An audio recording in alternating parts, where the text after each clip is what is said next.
La sacristía olía a cera y a café recién hecho. Las velas aún echaban humo, y la luz entraba fría por los vitrales, trazando franjas azules sobre el suelo de piedra.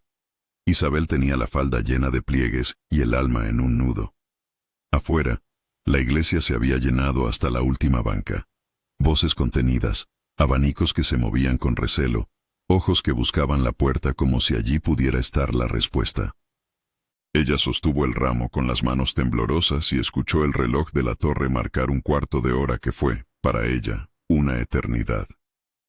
Al principio pensó que era un retraso cualquiera, carreteras embarradas, un carruaje que se había demorado. Después vino la puerta que no se abría y el murmullo que fue tornándose en sorpresa y luego en cuchicheo. Nadie esperaba la humildad en forma de letra. Un mensajero, una hoja doblada con la caligrafía de Rodolfo, una frase sin adornos. No puedo hacerlo, decía la carta. No había disculpas, ni promesas, solo la negativa que atravesó la sala como un hierro helado. El silencio que siguió fue más largo que cualquier sermón. Algunas mujeres contuvieron la respiración. Los hombres dieron pequeños pasos, como buscando un modo de recomponer lo irreparable. Dona Sebastiana, con su abanico de hueso, dejó escapar un suspiro que fue rumor. Escándalo, murmuró. La palabra se plantó afuera, como semilla que sabe dónde germinar. Los ojos se volvieron hacia Isabel y, en esa mirada, ella sintió que la ciudad la estaba midiendo con la regla del fracaso. Su padre, Joaquín, se mantuvo rígido pero con la voz quebrada. No digan nada malo, pidió. Su madre, Carmen, le estrechó la mano con la fuerza de quien quiere salvar sin palabras. Le ofrecieron soluciones que en la boca de los demás sonaban vacías. Una compensación, un matrimonio arreglado con quien quisiera salvar el honor, exilios temporales. Pero Isabel no era un billete que se pudiera poner sobre la mesa, ni una reputación que se pudiera atar con cintas. Para ella, el proyecto que se había tejido en secreto, las risas en la cocina, los planes de una casa, el nombre de los hijos que nunca llegaron, se había desgarrado en un instante. Frente a la sacristía llena de miradas, ante la posibilidad de vivir siempre bajo el peso de la lástima y las habladurías, algo se detuvo en su garganta, y por primera vez, vio con claridad una salida que nada tenía que ver con rendición, ni con humillación. Esa salida fue, al mismo tiempo, una fuga y un acto de autonomía. Cuando la conversación en la iglesia se volvió insoportable, Isabel esperó a que la gente se dispersara un poco más y se deslizó por la puerta trasera. Su madre, con manos que habían cosido ropas y cosido secretos, había escondido en la pretina del enagua un pequeño billete. No era mucho, lo necesario para un pasaje y un poco más. Carmen lo había hecho sin pedir permiso, con la determinación de quien planta una semilla para que germine en un lugar donde nadie la conozca. Joaquín, con las manos que olían a tierra y a café, la abrazó en silencio. «Ve y vuelve a ser quien quieras ser», le dijo sin palabras que explicaran todo. Ella se fue con el vestido en la mano y el corazón apretado, con un bolso de lona y una maleta prestada que olía a tabaco y a viejas noticias. Nadie la detuvo en la puerta. La ciudad la observó marchar como si así se cerrara un episodio de escándalo. La última imagen fue la de su figura desapareciendo por la calle principal, la cola del vestido arrastrando un poco de polvo, y la certeza fresca en su pecho. No iba a dejar que la definieran por lo que alguien más había decidido. Si esta historia te está tocando, suscríbete para seguir escuchando relatos de reencuentro y esperanza. El tren que la llevó no tenía lujo ni prisa. Era un convoy de madera y hierro que crujía con las curvas de la vía. En la ventanilla, Isabel dejó que el paisaje pasara como si fuera una película en blanco y negro que, poco a poco, recobrara color. La ciudad quedó atrás. Sus tejados, la plaza, el río que brillaba con la luz del mediodía, y el campo se abrió con su economía de silencio. Lomas, cercas de palo, matas de café que olían a tierra húmeda. Cada choque de vagón sobre la vía era una palabra nueva en la conversación que ella intentaba sostener consigo misma. ¿Quién era sin esa cita consumada? ¿Qué quedaba de sus sueños y qué se podía reconstruir? La locomotora expulsaba vapor y le parecía que ese vapor, al mezclarse con la garganta, le llevaba lo que ella prefería olvidar. De vez en cuando, comprosó un rostro en el cristal. Un anciano con la boina. Un niño que observaba el tren como si fuera un monstruo amable. Ninguno reparó en ella. Eso fue, al principio, una punzada de alivio. También una soledad pura. En la estación de destino, una casita baja esperaba a los viajeros. Un letrero desvencijado, el aroma a mandioca recién cocida, mujeres que miraban con curiosidad pero sin juicio. Isabel descendió con la bolsa al hombro, todavía con la sensación de que una página había sido arrancada de su vida. La fazenda a la que se dirigió pertenecía a la abuela, una hacienda heredada que había pasado a la línea colateral de la familia. No era una mansión de novelas. Tenía una casa mayor con galerías de madera, habitaciones que olían a lavanda y recuerdos, y una extensión de tierra que mostraba calles de senderos, un tanque de agua medio cubierto por lianas, y el viejo galpón que crujía en el viento. Llegó al atardecer. El cielo parecía pintado en colores de despedida. Naranjas que se confundían con púrpuras, y el humo de la cocina que subía en hileras lentas. La recibieron dona Benedita y seu Germano, dos rostros curtidos por el sol y la bondad. Ella vestía delantal, el pelo recogido en un moño que no necesitaba adorno. Él tenía manos grandes, uñas labradas por el trabajo, y una voz que no apresuraba nada. «Vinosa», dijo Benedita, usando la palabra antigua para dar la bienvenida. «Aquí no se pregunta por el pasado, aquí se trabaja y se come. Si quieres, estás en tu casa». Esa frase, sencilla, fue una puerta más que una palabra. Isabel soltó un hilo de llanto, no por el escándalo, sino por haber encontrado una mano que no quería conocer su vergüenza. Solo quería que estuviera. Los primeros días fueron abolengo y aprendizaje. La casa tenía habitaciones con sábanas que olían a sol. La cocina funcionaba con recetas que eran mapas de generosidad. Pero la fazenda no era un refugio de recreo. Era un organismo vivo que exigía entrega. Las primeras mañanas la levantaron al alba. Aprendió a encender el fogón sin quemarse, a revolver la comida con paciencia, a calmar a las gallinas que se asustaban con su presencia. Benedita la enseñó a reconocer la tierra. Aquí, niña, la tierra no pregunta por tu pasado, solo exige que la trates con respeto. No era consuelo, era verdad. Aprender a cuidar animales fue una lección de humildad. La primera vez que tuvo que ordeñar una vaca, sus manos titubeaban. La ubre le ofrecía un latido de vida que ella no sabía cómo sostener. Seu Germano, con su paciencia antigua, la guió. La postura correcta, la presión adecuada, la voz baja que calma a un animal. Sus primeras manos quedaron llenas de leche tibia, y con cada vaciado, una sensación de competencia crecía en su cuerpo. Las manos, que hasta entonces se conocían por escribir cartas y sostener la manga de la blusa nupcial, empezaron a llenarse de callos y una dignidad nueva, la de quien se gana la comida con las manos. Trabajar la huerta fue otra escuela.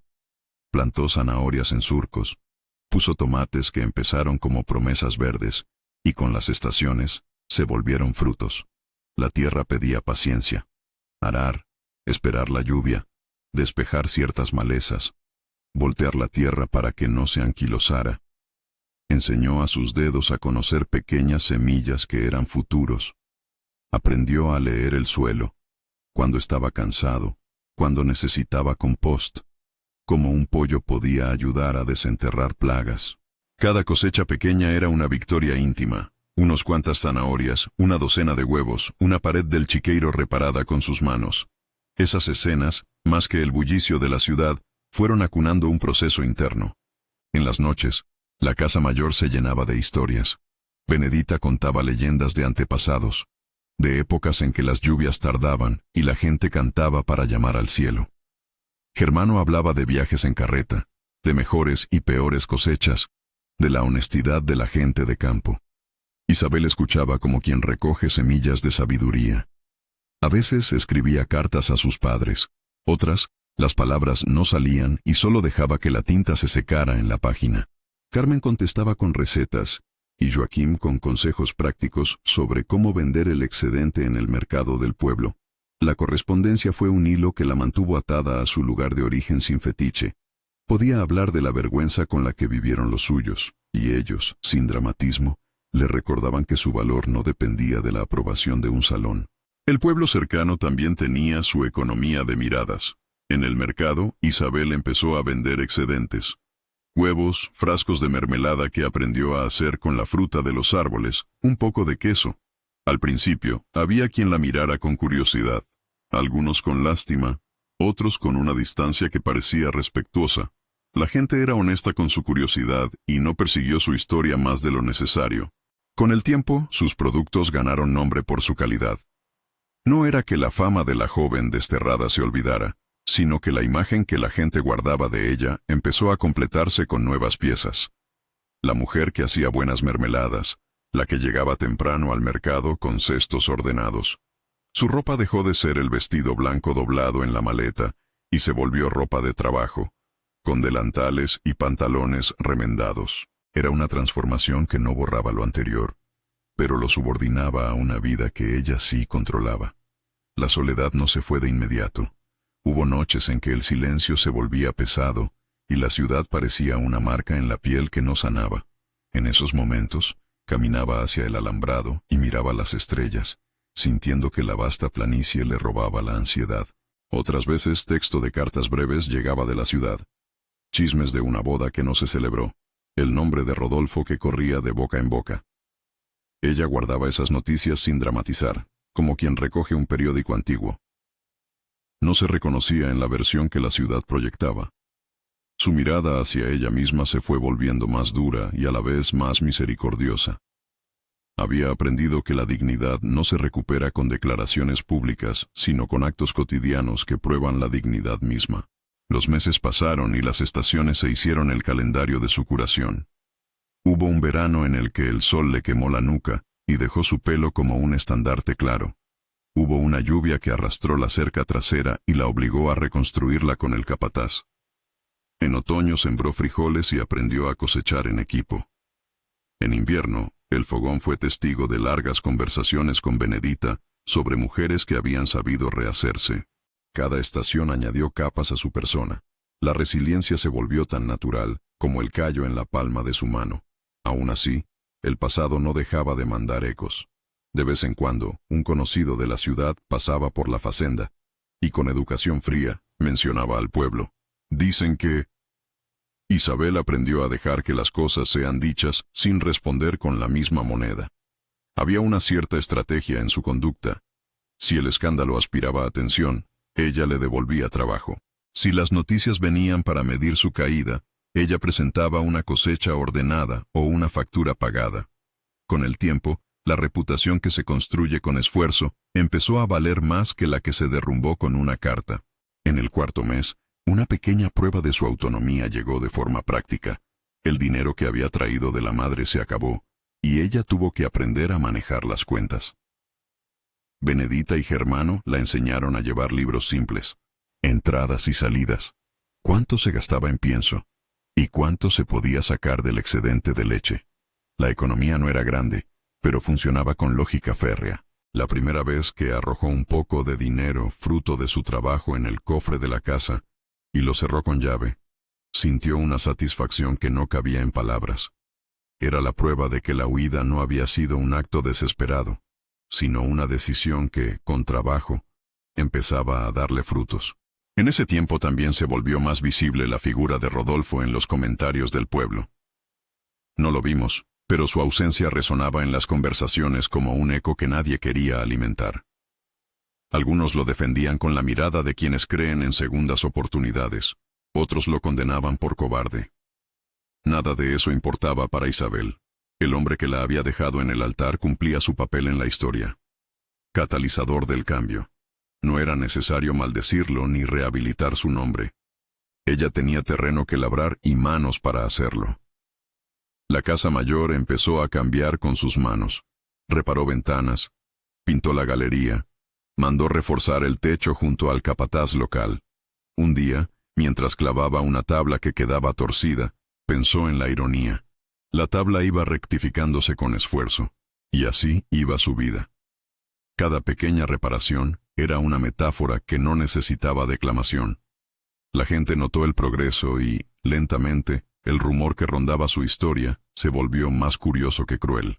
Antes era la novia abandonada, decían algunos.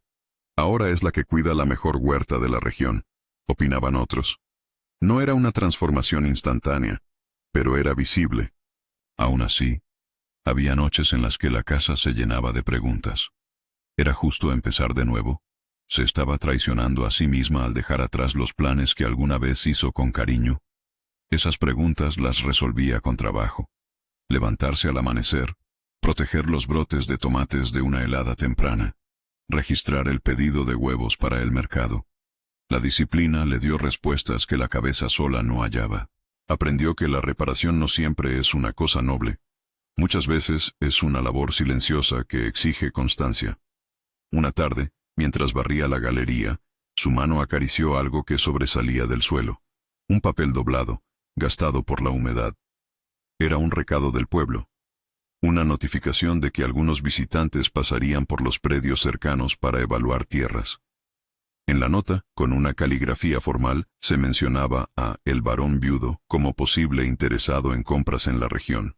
No era más que una referencia, una frase escrita con distancia, pero al leerla Isabel sintió una leve inquietud. El nombre no traía otra cosa salvo una curiosidad profesional. Si alguien con capacidad económica quería evaluar tierras, eso podía significar compradores o competencia.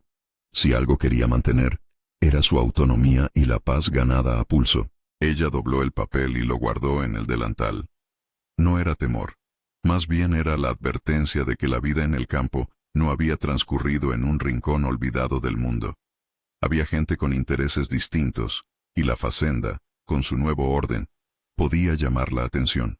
Isabel no se inquietó por el título, varón, sino por lo que ese título podía significar en términos prácticos. Nuevos ojos que observan, ofertas que pueden tentar, decisiones que no se toman sin pensar. Esa misma noche, sentado en una silla junto al fogón, seu Germano le dijo algo que ella recordaría con frecuencia. Cuando uno labra la tierra con honestidad, la tierra se vuelve testigo, y los testigos cuentan historias verdad. Isabel entendió la frase como un refrán más, pero le encontró peso. Ella no buscaba ser famosa ni odiada. Solamente quería que su trabajo fuera su carta de presentación, si el mundo llegara con su vista recelosa, que al menos encontrara manos firmes y cosechas ordenadas.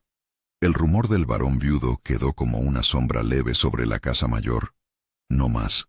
Sin embargo, la vida seguía su curso, y con él, las pequeñas responsabilidades que consolidaban su día a día. En ese recorrido, la memoria de la iglesia, la carta, el reloj de la torre no desaparecieron. Se asomaban sin anunciarse y la obligaban a reafirmar su decisión. Decidió, vez tras vez, que su valor no dependería de la opinión ajena, y en esa decisión la facenda se convirtió en su escuela de dignidad. Fue aprendiendo a mirar su reflejo en el agua del lago, y ver, no una novia abandonada, sino una mujer que había sabido elegir la tarea de levantarse. Y sin que ella lo buscara, la facenda fue cobrando un ritmo propio. Mañanas de ordeño, tardes de siembra, noches de charla junto al fuego. Fue un ritmo que no celebraba cada victoria con fanfarria, sino que las acumulaba como piedras en un camino largo. Isla de trabajo en un mar de rumores, Isabel empezó a construir su propia historia, la que se sostendría sobre su esfuerzo y su capacidad para resistir. Y mientras lo hacía, dentro y fuera de la casa, voces lejanas seguían hablando de un varón viudo que, según decían, recorría la zona en busca de tierra. Ella guardó la noticia como quien guarda una nota para leer después, con interés, pero sin dejar que dictara su presente. En la mañana siguiente, cuando el gallo cantó y la niebla aún cubría los pastos, Isabel salió al campo con una manta sobre los hombros. El aire olía a humedad y promesas concretas. No sabía entonces que esa simple salida marcaría, de forma casi invisible, el inicio de un encuentro con el resto del mundo. Uno que no le quitaría la soberanía sobre su vida, pero que pondría a prueba la elección que había hecho en la sacristía. Caminó entre surcos, con los dedos hurgando la tierra, y dejó que la sabiduría de la labranza la rodeara. Cada semilla que enterraba era, en sí misma, la promesa de un mañana que nadie podría arrebatarle sin antes ganarlo. Salió al campo con la manta en los hombros y el aire frío le pegó en la cara como si el mundo quisiera leerla de nuevo. Caminó entre surcos que olían a tierra removida y a hojas húmedas. y con cada paso el peso de aquella tarde en la iglesia parecía quedar más lejos, amortiguado por el crujir de la hojarasca y el rumor de los insectos. No sabía entonces que la facenda, con sus ritmos y sus días largos, no sería solo una cura, sino también la antesala de otro encuentro. Uno que llegaría sin aspavientos y sin promesas grandilocuentes, apenas con la prudencia de un caballero que había aprendido a no hacer ruido alrededor del dolor. El varón llegó una mañana de bruma, en su coche tirado por caballos y escoltado por dos hombres que parecían trazar la figura de su estatus. No hubo fanfarrias, solo se vio la silueta de la carruaje recortándose contra los pastos, y el capataz que volvió a mirar el mapa de parcelas con el ceño fruncido. Los rumores que circulaban por el pueblo decían que el varón viudo hacía meses que andaba adquiriendo tierras en la región. Venía de evaluar, comprar, a veces pedir información sobre cultivos y caminos. Cuando su figura se acercó por la vereda de la casa mayor, Isabel se quedaba recogiendo manojos de leña. El sol, aún bajo, le daba al rostro un relieve que no pedía compasión. El mayordomo, un hombre de traje oscuro y voz contenida, pidió hablar con la dueña de la facenda. Benedita, con esa mezcla de recato y franqueza que la caracterizaba, dijo que la dueña estaba en la huerta. El varón bajó del coche con la compostura de quien ha visto muchas cosechas y muchas pérdidas. Llevaba una sortija con un sello antiguo en la mano derecha y en la mirada una sombra que Isabel, con la costumbre que le daba la vida entre gente humilde, supo interpretar. No era la arrogancia del que compra, sino la prudencia del que observa. Se presentaron con cortesía. Él dijo su nombre con la formalidad propia del título, Barón Miguel de Albuquerque, aunque pronto todos lo llamarían simplemente el Barón. Jamás llevó puesta la etiqueta como un escudo. Su voz era baja, casi a modo de disculpa. «He oído que hay buena tierra por aquí», dijo, mirando alrededor como si las plantas fueran testigos de una conversación que no podía hacerse en público. Isabel, que había aprendido a medir las palabras, le ofreció una taza de café caliente, y aquella invitación fue un pequeño gesto que rompió la distancia protocolaria entre la casa mayor y el carruaje. Las primeras conversaciones giraron alrededor de números y tierras, extensiones, cercas, el estado del pozo, un viejo plano de riego que el varón desplegó sobre la mesa de la galería. Pero a medida que se hablaba de pozos y caminos, se deslizaron confidencias en forma de anécdotas. Él, viudo desde hacía años, había perdido a su esposa y a un hijo en una epidemia lejana. Ella había llegado con un vestido en la mano y un billete cosido en la pretina. No fue un momento de contrición ni de dramatismos. Fue un intercambio breve y franco, como quien pone cartas sobre la mesa para poder trabajar con transparencia. El varón no vino con el afán de rescatar nada. Lo que llegó con él fue interés real en lo que la facenda producía y en la manera en que Isabel la administraba. Propuso comprar una franja de terreno colindante, una opción que, en la teoría, podría amenazar la autonomía de ella si no se manejaba con cuidado. Pero lo dijo como quien hace una oferta de negocios, sin prisa ni fanfarria. Isabel escuchó, pidió un tiempo para pensar, consultó con Benedita y Germano, y al final le respondió con la misma mesura. Si su intención es respetar la forma en que trabajamos, podemos hablar de arriendos o de compras parciales. Si no, prefiero seguir como hasta ahora. No se trató de orgullo, sino de prudencia. La tierra le había enseñado que las decisiones apresuradas solo traían malezas nuevas. Los siguientes meses fueron de visitas intermitentes. El varón venía acompañado por un capataz propio y por un contador de apellido Silva. Otras veces venía solo y se sentaba en la galería a mirar el trabajo. No exigía protagonismo. Traía herramientas, semillas especializadas y la manera de preguntar con interés sobre la mejora de cercas, sobre la rotación de cultivos, sobre la cría de cerdos. Cuando ofreció comprar unos lechones para, según decía, integrar una pequeña explotación que lo ayudaría a abastecer de carne su propia casa, una explicación práctica, Isabel lo tomó como otra operación más. Revisar precios, sembrar forrajes, comprobar si el chiqueiro estaba en condiciones. Había entre ellos un pacto tácito. Las manos debían hablar más que las palabras. En una de esas jornadas de trabajo conjunto, el varón observó a Isabel ordeñar, colocar los cubos y anotar el rendimiento por vaca. «Usted anota con la precisión de quien no quiere sorpresas», comentó en voz baja. Ella sonrió sin vanidad. No me gustan las sorpresas que me dejan sin comida, respondió. Y entre ambos creció el respeto. Él reconocía la disciplina que ella había impuesto a la fazenda. Ella veía en él una capacidad práctica y recursos que podían multiplicar lo que ya existía sin borrarlo. Así se formó una alianza en pasos pequeños, hechos de acción más que de discursos. Lo que consolidó la relación no fue un gran gesto romántico, sino la constancia de los detalles. El varón pagó la reparación de una cisterna que amenazaba con colapsar en la sequía del verano siguiente. Isabel, en agradecimiento, lo invitó a una cena sencilla en la que Benedita sirvió gallina en su punto y mermeladas caseras. En las noches de lluvia conversaban junto al fogón sobre las decisiones de siembra, sobre la posibilidad de instalar un pequeño molino de maíz para dar valor agregado a la producción del pueblo. Iban apareciendo proyectos y la confianza se fue haciendo de materia tangible. Facturas pagadas, registros limpios, mejoras en las cercas que protegían al ganado. Ella no se apresuró a cambiar su independencia por compañía. Hubo momentos de duda. Algunas tardes, mientras barría el patio, se preguntaba si aceptar la cercanía del varón sería perder la vida que había construido. Pero la vida le había enseñado a distinguir entre dependencia y compañía. Lo que él ofrecía, cuando llegó a ofrecer algo, era colaboración, no salvación. Era una puerta que se abría sin empujar. En el pueblo, la gente lo notó. La figura del varón ya no era la de un comprador peligroso, ni tampoco la de un azote del que había que huir. Era la de un hombre que, al menos a juzgar por su proceder, prefería el trabajo en conjunto a la imposición. Un día, después de una larga temporada, el varón pidió hablar en privado. Lo hizo al borde del lago, donde los sauces inclinaban sus ramas sobre el agua, y el reflejo parecía duplicar las palabras. He visto cómo labra la tierra y cómo se gana la confianza del pueblo, dijo. No busco desplazarla ni mandonear. Quisiera saber si consideraría, con calma, la idea de unir nuestras vidas de alguna forma que nos respete mutuamente. Isabel lo miró con serenidad. No era la propuesta de un rescate, sino de un compañero que quería juntarse a la labor.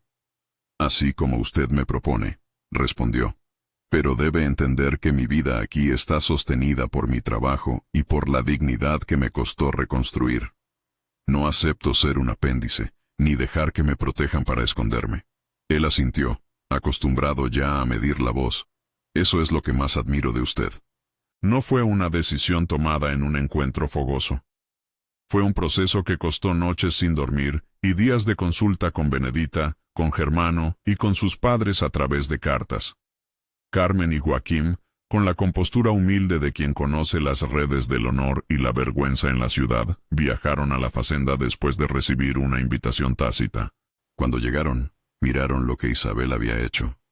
Libros de cuentas rectos, una huerta que producía en filas ordenadas, una panera con provisiones y un cofre con monedas fruto de su trabajo. Los ojos de su padre se humedecieron al ver que la mujer que había salido con un vestido en la mano era ahora una productora que no pedía permiso para existir. Si ella elige, nosotros la apoyamos, dijo Joaquín en voz baja, con la gravedad de quien sabe que a veces el amor debe venir envuelto en la libertad propia. La propuesta formal del varón llegó meses después, en el invierno, con un regalo que no era joya, sino un libro de técnicas agronómicas acompañado por unas palabras. Quiero ser su compañero a la manera en que se son compañeros los que labran una tierra. Igual, con trabajo y con respeto. Isabel aceptó, pero puso condiciones que eran la continuidad de su autonomía, que las decisiones sobre la fazenda se tomaran en conjunto, que los proyectos de comercialización respetaran el trabajo de Benedita y Germano, que sus ganancias personales siguieran en un cofre propio. Él, que había visto en ella la capacidad de mando, aceptó sin titubeos. Su respuesta fue un gesto de humildad. Asumiré mi lugar como compañero que coordina cuando haga falta y que escucha cuando no sepa. Así, entre pactos y acuerdos sencillos, hicieron un contrato social que dejaba claro que su unión sería una alianza más que una subordinación. La boda fue íntima. Se celebró en la capilla de la fazenda, con el cura que conocía la región y con pocos invitados, Benedita, Germano, Joaquín, Carmen, el capataz y unos pocos vecinos. No hubo banquetes exuberantes, solo un pan grande que cortaron a medias y una mesa sencilla. Los votos que se dijeron fueron distintos a los que Isabel había imaginado en la ciudad. No prometieron cadenas ni rescates. Prometieron lo que la tierra enseña: cuidado, cultivar, honestidad. Isabel dijo, con voz firme: prometo caminar a su lado en la labor, en la sequía y en la lluvia, como compañera de manos y de decisiones. Él, con la mano que aún mostraba señales de viejo dolor, respondió: prometo respetar su libertad, honrar su trabajo y ser el compañero que la tierra me enseñe a ser. No hubo aplausos estridentes, solo el calor de quienes sabían que allí se sellaba un pacto verdadero. Con el tiempo llegaron los hijos, pero no de inmediato. La maternidad fue tardía, como se había predicho por algunos que observaban arguyendo que la vida de campo era distante de la urgencia ciudadana. Primero nació Juan, con el llanto potente de los que quieren vivir. Y años más tarde llegó Elena, con ojos que parecían preguntar por la historia que la rodeaba. Isabel, que había aprendido a administrar el tiempo entre siembras y mercados, tuvo que aprender a cuidar de la fragilidad de unos cuerpos nuevos. No fue fácil. Combinar la crianza con las expectativas de la facenda exigió turnos, manos dispuestas y la colaboración de Benedita, que asumió la maternidad con el temple de quien ha criado generaciones. Los niños crecieron entre surcos y cuentos. Juan aprendió a montar un caballo antes que a leer cartas largas. Elena prefería remendar delantales y hacer mermelada con la precisión de su madre. Ambos escuchaban la historia que no se contaba de forma dramática, la narración de cómo su madre había salido de una iglesia con un vestido en la mano y había decidido comenzar otra vida. No era una historia para exhibir, era una verdad que reforzaba el lugar que ocupaban en la facenda, la de una familia que se había reconstruido por voluntad y trabajo. Los hijos no portaron el estigma de la ciudad, llevaron la confianza que se transmite con sociedades pequeñas y utensilios bien cuidados. La facenda prosperó con las manos de muchos. El varón aportó recursos para construir un pequeño molino y una sala donde se procesaban las frutas en mermeladas que luego se vendían en el mercado del pueblo con un sello que decía: Isabel, productos del campo. Con esa pieza de valor agregado, el ingreso familiar creció de forma sostenida y se pudo invertir en mejoras en la casa mayor y en la compra de un pequeño terreno que permitió ampliar los pastos. Pero la prosperidad no cambió la naturaleza de los acuerdos. Isabel seguía dirigiendo la huerta. Él seguía velando por la logística y la administración de las ventas. En la práctica, ambos construyeron una red de responsabilidades que les permitió mantener una vida digna y estable. A lo largo de los años, Isabel se convirtió en una figura conocida más allá de la mera fama local. Mujeres de pueblos cercanos venían a aprender a hacer mermeladas, a armar canastas para vender y a manejar cuentas sencillas. Ella enseñaba con la paciencia de quien sabe que el saber se transmite mejor con manos extendidas que con discursos. Benedita, que había sido su mano derecha desde el inicio, se convirtió en la instructora principal y un referente para las nuevas aprendices. La facenda se volvió un pequeño centro de sabiduría práctica. Allí se aprendía a coser, a conservar alimentos, a negociar en el mercado con dignidad. No fue una escuela formal, pero su impacto ecoó en la región. Varias mujeres encontraron en la producción una forma de independencia y en la comunidad un sostén para sus hogares. Los años trajeron también pérdidas y renuncias. El varón envejeció con la suavidad de quien ha sabido acomodar su dolor. A veces, en tardes de otoño, le gustaba sentarse en el banco de la galería y mirar los surcos que Isabel cuidaba con celo. Otras veces, contaba historias de una ciudad que no quería olvidar pero que ya no lo llamaba tanto. Su muerte no fue repentina. Fue el último acto de un hombre que dejó su trabajo en manos seguras y que entregó su última voluntad con la claridad de quien ha vivido en paz. Falleció en una mañana serena, rodeado de la familia que había elegido, con la mano de Isabel apretando la suya hasta que la luz se fue. El dolor de la pérdida fue profundo, pero no arrasó lo construido. La comunidad se reunió para despedirlo con el respeto que él había inspirado por su forma de obrar. En el elogio fúnebre, su capataz habló de la forma en que él había preferido la palabra justa a la imposición. Benedita recordó que fue un hombre que aprendió a escuchar. Joaquín, con voz quebrada, dijo que había sido un compañero que no pretendió ser héroe. Isabel, Frente a la congregación de caras conocidas, habló apenas unas líneas. Agradeció por lo compartido, mencionó el valor del trabajo y cerró con una imagen que la acompañaría para siempre. La tierra nos exige honestidad. Él la dio. Fue un cierre sobrio y verdadero, acorde con la vida que ambos habían llevado. Después de la muerte del varón, Isabel continuó manejando la fazenda con la misma integridad. No vivió recluida en la nostalgia. Mantuvo los proyectos que habían hecho crecer la casa mayor y consolidó los talleres de aprendizaje para mujeres. Su papel cambió con la edad. De trabajadora incansable pasó a ser una guía atenta, que supervisaba los libros de cuentas, y sobre todo, mostraba con su ejemplo que la dignidad se gana día a día. Los hijos crecieron, tomaron responsabilidades y, uno a uno, buscaron caminos que los llevaron más allá de la fazenda. João se convirtió en un capataz que viajaba para aprender técnicas nuevas. Elena se quedó cerca y tomó la tradición de las mermeladas, enseñando a su vez a las jóvenes del pueblo. En su vejez, Isabel solía sentarse bajo la gran árbore que daba sombra a dos tumbas, la del varón y la suya, trazadas por ella misma con la petición de que su historia no fuera adornada con más de lo necesario. Le gustaba mirar las manecillas del reloj del pueblo desde lejos, recordar la sacristía y pensar en la distancia que había recorrido. No era resentimiento lo que albergaba, sino agradecimiento por la vida que, a pesar de la humillación inicial, la había conducido a instalar un modo de vivir coherente con sus valores. La fazenda en esa época era un lugar que dejaba huellas en la región. Había mujeres que, gracias a las enseñanzas aprendidas allí, podían sostener un hogar sin depender de la caridad. Había niños que conocían la lógica de la cosecha y la paciencia de la siembra. Había redes de trueque y de ayuda comunitaria que se habían formado alrededor de la idea de trabajo compartido. Cuando alguien venía a la casa mayor a preguntar por el nombre que adornaba las mermeladas, no solo encontraba un producto sino una historia, la de una mujer que había transformado una herida en oficio y en enseñanza.